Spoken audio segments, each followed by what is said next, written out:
प्रधानमंत्री नरेंद्र मोदी अचानक वाराणसी पहुंचते हैं और वहां डीएम और कमिश्नर से मुलाकात करते हैं और जो घटना वाराणसी में हुई उस पूरे मामले पर वो जो है पूरा जांच पड़ताल उसकी क्या चल रही है, स्थिति सब कुछ वो जायजा लेते हैं।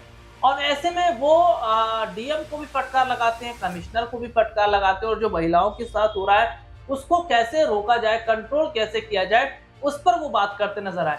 यानी कि डीएम को, कमिश्नर को फटकार लगाने, यानी सीधे सीधे तौर पर योगी आदित्यनाथ को उत्तर प्रदेश से हटाना चाहते हैं। यानी चारों तरफ से अगर देखें तो योगी की जो मुश्किलें हैं वो बढ़ती जा रही हैं और इससे खुद जिम्मेदार अगर कोई है तो वो खुद योगी आदित्यनाथ ही हैं। ऐसे में ये देखना अब काफी दिलचस्प होने वाला है कि क्या उत्तर प्रदेश में बड़ा सत्ता परिवर्तन होने वाला है और क्या योगी आदित्यनाथ से कुर्सी लेकर केशव प्रसाद मौर्य को सौंपी।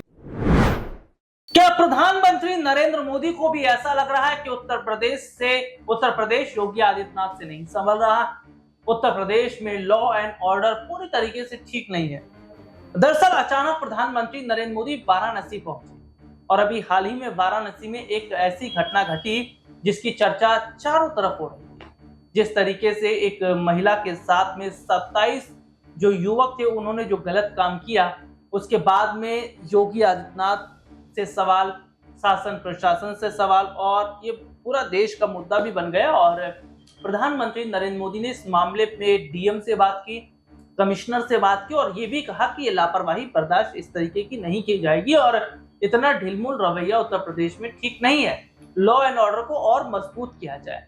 तो क्या प्रधानमंत्री नरेंद्र मोदी को भी ऐसा लगता है कि योगी आदित्यनाथ के राज में ठीक काम नहीं हो पा रहा है, कि या योगी आदित्यनाथ बेहतर तरीके से चीजों को नहीं संभाल पा रहे? थोड़ा पीछे आप आ जाइए, बीजेपी के कई विधायकों ने योगी आदित्यनाथ पर निशाना साधा था और दूसरी तरफ देखा जा रहा है विपक्ष तो निशाना साध ही रहा है। तो क्या 27 के चुनाव से पहले योगी आदित्यनाथ से सीएम कुर्सी ले ली जाएगी? क्या योगी आदित्यनाथ से सीएम कुर्सी वापस लेने का काम हो रहा है? क्या केशव को सीएम बनाया जाएगा? इन्हीं तमाम मुद्दों पर आज हमारे साथ बातचीत करने के लिए हमारे खास सहयोगी अब्बास भाई इस वक्त मौजूद है। अब्बास भाई, बहुत बहुत स्वागत है इस प्रोग्राम में आपका। जी शुक्रिया। और अब्बास भाई, प्रधानमंत्री नरेंद्र मोदी अचानक वाराणसी पहुंचते हैं और वहां डीएम और कमिश्नर से मुलाकात करते हैं और जो घटना वाराणसी में हुई उस पूरे मामले पर वो जो है पूरा जांच पड़ताल उसकी क्या चल रही है, स्थिति सब कुछ वो जायजा लेते हैं। और ऐसे में वो डीएम को भी फटकार लगाते हैं, कमिश्नर को भी फटकार लगाते हैं और जो महिलाओं के साथ हो रहा है उसको कैसे रोका जाए, कंट्रोल कैसे किया जाए, उस पर वो बात करते नजर आए। यानी कि डीएम को, कमिश्नर को फटकार लगाने, यानी सीधे सीधे तौर पर योगी आदित्यनाथ पर निशाना साधना। तो क्या प्रधानमंत्री नरेंद्र मोदी को भी ऐसा लग रहा है कि योगी आदित्यनाथ उत्तर प्रदेश को नहीं संभाल पा रहे? देखिए बिल्कुल राहुल जी, अगर हम उत्तर प्रदेश के समीकरण देखें तो उत्तर प्रदेश में कई सारी ऐसी घटनाएं हुई और पहले जो दावे किए जाते थे कि अपराध मुक्त उत्तर प्रदेश हो गया और उस पर मोदी का खुद वाराणसी पहुंचना कहीं ना कहीं ये बिल्कुल इस ओर इशारा कर रहा है कि योगी जो हैं अब उत्तर प्रदेश को संभालने में विफल हो गए हैं। और एक तरफ केशव प्रसाद मौर्य भी यही बात उठाते हुए खुद सीएम पद पर अपना दावा ठोक रहे हैं कि योगी आदित्यनाथ से अब प्रदेश संभाल नहीं रहा है और अगर मुझे सीएम बना दिया जाए तो मैं इसको नई ऊंचाइयों पर पहुंचा सकता हूं और जो तमाम अपराध घट रहे हैं वो सब अपराध जो है खत्म कर दिए जाएंगे। तो ये बिल्कुल यहाँ पर अब तमाम सवालों के घेरे में योगी आदित्यनाथ आ गए हैं और कहा यह जा रहा है कि मोहन भागवत भी अब योगी आदित्यनाथ को उत्तर प्रदेश से हटाना चाहते हैं। यानी चारों तरफ से अगर देखें तो योगी की जो मुश्किलें हैं वो बढ़ती जा रही हैं और इससे खुद जिम्मेदार अगर कोई है तो वो खुद योगी आदित्यनाथ ही हैं। ऐसे में ये देखना अब काफी दिलचस्प होने वाला है कि क्या उत्तर प्रदेश में बड़ा सत्ता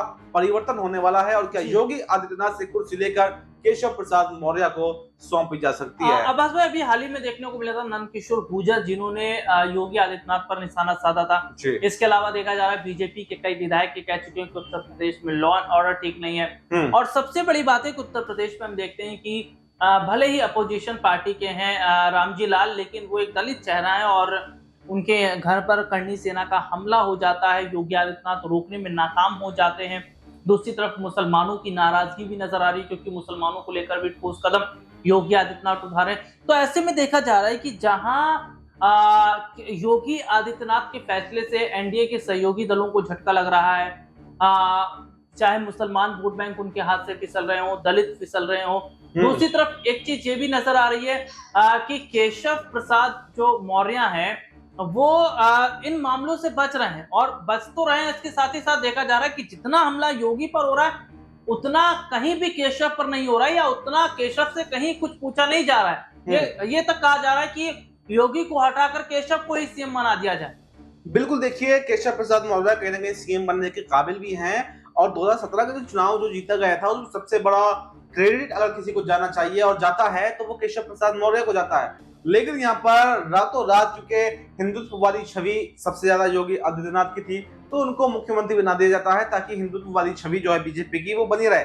हालांकि शुरू में योगी आदित्यनाथ कुछ अच्छे काम भी करते हैं और छवि को बनाए रखने में बरकरार भी रहते हैं, लेकिन अब कहीं ना कहीं जो स्थिति है वो उनके हाथ से बाहर जा चुकी है और केशव प्रसाद मौर्य अपना जो सम्मान है यानी जिसके लिए उन्होंने काम किया वो वापस लेने के लिए यहाँ पर योगी से भिड़े हुए हैं। तो ऐसे में अब ये देखना काफी दिलचस्प ये है कि मोदी और शाह क्या केशव प्रसाद मौर्य को अब कमान सौंपने वाले हैं, क्योंकि इन दिनों काफी घमासान बीजेपी के अंदर भी देखना जा रहा है, क्योंकि बीजेपी को नया राष्ट्रीय अध्यक्ष मिलने वाला है और इसको लेकर चर्चाएं ये भी हुई थी कि शायद योगी को उत्तर प्रदेश की राजनीति से हटाकर केंद्र की राजनीति में लाया जाए और उत्तर प्रदेश की कमान जो है केशव प्रसाद मौर्य को सौंप दी जाए। तो तमाम जो सियासी उलटफेर हैं वो होते हुए दिखाई दे रहे हैं, लेकिन अभी तक कोई भी ये रास्ता साफ नहीं हुआ है, कोई भी ये डेट फिक्स नहीं हुई है कि योगी आदित्यनाथ कब हटने वाले हैं और केशव प्रसाद मौर्य को कब कमान मिलने वाली है। क्योंकि योगी आदित्यनाथ का एक बयान सामने आया था, उन्होंने कहा था कि मैं तीसरी बार मुख्यमंत्री बनने की कोशिश भी नहीं करूंगा और हो सकता है मैं विधायकी का चुनाव भी न लड़ूं, मैं तो पार्ट टाइम ही पॉलिटिक्स में आया हूं, मैं फुल टाइम तो योगी ही हूं। इस बयान के बाद में तमाम चर्चाएं हो गई थी, लेकिन एक सस्पेंस फिर भी रह गया। सस्पेंस ये था कि तीसरी बार मैं मुख्यमंत्री पद का दावेदार नहीं हूं, यानी 27 तक तो मैं ही हूं, अब इसके बाद में मैं नहीं बनूंगा। तो वहीं पर अब केशव प्रसाद मौर्य को पहले ही बीच में हटा करके सीएम बनाया जाएगा या फिर 27 के बाद में केशव प्रसाद मौर्य दावेदार होंगे, ये सबसे बड़ा सस्पेंस जो है वो बना हुआ है जी। और ये देखना होगा कि 2027 में जो यूपी में विधानसभा चुनाव होने वाले हैं उस चुनाव से पहले क्या जो सीएम कुर्सी है वे केशव प्रसाद मौर्य के पास आ पाएगी या नहीं। लेकिन अब्बास भाई, अभी देखा जाए तो जिस तरीके से भारतीय जनता पार्टी के अंदर फूट डालने की जो पूरी कोशिश हो रही है, अखिलेश यादव लगातार केशव प्रसाद मौर्य को ऑफर दे रहे हैं और अखिलेश यादव का एक हाल ही में स्टेटमेंट आया था जिसमें वे ये कह भी रहे थे कि विधायक लाइए और सरकार बनाइए। तो क्या अखिलेश यादव भी ये कोशिश कर रहे हैं कि बीजेपी में कैसे भी करके फूट डाली जाए और केशव प्रसाद मौर्य जो उत्तर प्रदेश में डिप्टी सीएम है और एक लंबे अरसे से वे चाह रहे थे कि उत्तर प्रदेश की जो कमान है, बागडोर है, वो उनके हाथों में आए, लेकिन कहीं ना कहीं उन्हें टाला जाता रहा है। और ये भी देखा गया कि जो लोकसभा चुनाव जो अभी हाल ही में हुए उस चुनाव के जो नतीजे आए वो नतीजे बिल्कुल भी योगी के लिए अनुरूप नहीं थे, बीजेपी के लिए ठीक नहीं थे। और उस दौरान केशव फिर दिल्ली भी आते हैं, योगी भी दिल्ली आते हैं और माना जा रहा था कि शायद एक बड़ा फैसला हो सकता है। तो क्या कहीं ना कहीं अब चीजें चल रही हैं कि योगी आदित्यनाथ को सीएम कुर्सी से हटाया जाए, केशव को बिठाया जाए, क्योंकि योगी आदित्यनाथ का जो स्टेटमेंट होता है और जो प्रधानमंत्री नरेंद्र मोदी का स्टेटमेंट होता है वो अलग है। जहां प्रधानमंत्री नरेंद्र मोदी जो है, अगर हम देखते हैं कि मुसलमानों को खुश करने में लगे हैं, देखिए ईद के मौके पर बिहार में एक किट बांटी जाती है, अभी हाल ही में एक प्रिंस से उनकी एक बड़ी मुलाकात होती है। उसके अलावा फिर देखते हैं कि योगी आदित्यनाथ कहते हैं कि सड़कों पर नमाज नहीं होगा, छतों पर नमाज नहीं होगा। तो अलग अलग जो चीजें नजर आ रही हैं, प्रधानमंत्री नरेंद्र मोदी का नैरेटिव अलग है, योगी आदित्यनाथ का अलग है, तो इसको आप कैसे देख रहे हैं? देखिए राहुल जी, समय हमारे पास थोड़ा कम है, बस शॉर्ट में इसका जवाब देना चाहूंगा। देखिए, प्रधानमंत्री मोदी जो हैं वो सॉफ्ट हिंदुत्व की राजनीति कर रहे हैं, जबकि यहाँ पर योगी आदित्यनाथ जो है कट्टरवादी हिंदुत्ववादी चेहरे जो हैं वो अब देश में जाने जाते हैं। और दोनों ही तरह से यहाँ पर बैलेंसिंग करने की कोशिश भी की जाती है, क्योंकि केंद्र स्तर पर नरेंद्र मोदी जी बैठे हुए हैं तो इंटरनेशनल रिलेशन भी बनाने की कोशिशें की जाती हैं जिससे भारत की छवि खराब ना हो। वहीं पर अगर बात कर लें योगी की, तो योगी एक अभी राज्य को संभाल रहे हैं और कट्टरवादी हिंदुत्व के नाते वो पूरे हिंदुओं को एक करने में जुटे हुए हैं। लेकिन मैं कहना चाहूंगा हैं दोनों एक ही, क्योंकि पहले भी जब प्रधानमंत्री मोदी जो है जब गुजरात के मुख्यमंत्री हुआ करते थे तो सबसे बड़े जो दंगे 2002 में गुजरात के अंदर हुए थे उसके आरोप भी कहीं ना कहीं मोदी जी पर लगाए गए थे। तो कह सकते हैं कि दोनों में बहुत ज्यादा फर्क नहीं है, बस सिर्फ वक्त और हालात के हिसाब से दोनों की अलग अलग भूमिकाएं हैं। अगर योगी को भी प्रधानमंत्री बना दिया जाए तो शायद वो भी सॉफ्ट हिंदुत्व की राजनीति करने लगेंगे और मुसलमानों के प्रति जैसे आज मोदी नरम पड़ रहे हैं ऐसे ही योगी भी पड़ सकते हैं। जी, बहुत बहुत शुक्रिया अब्बास भाई आपका। और मैं चाहूंगा जो दर्शक हमारे इस प्रोग्राम को देख रहे हैं वो लोग अपना रिव्यू, अपना कमेंट इसमें जरूर कर सकते हैं कि क्या लग रहा है आप लोगों को। और फिलहाल आज के लिए मुझे मेरे सहयोगी को इजाजत दीजिए। नमस्कार।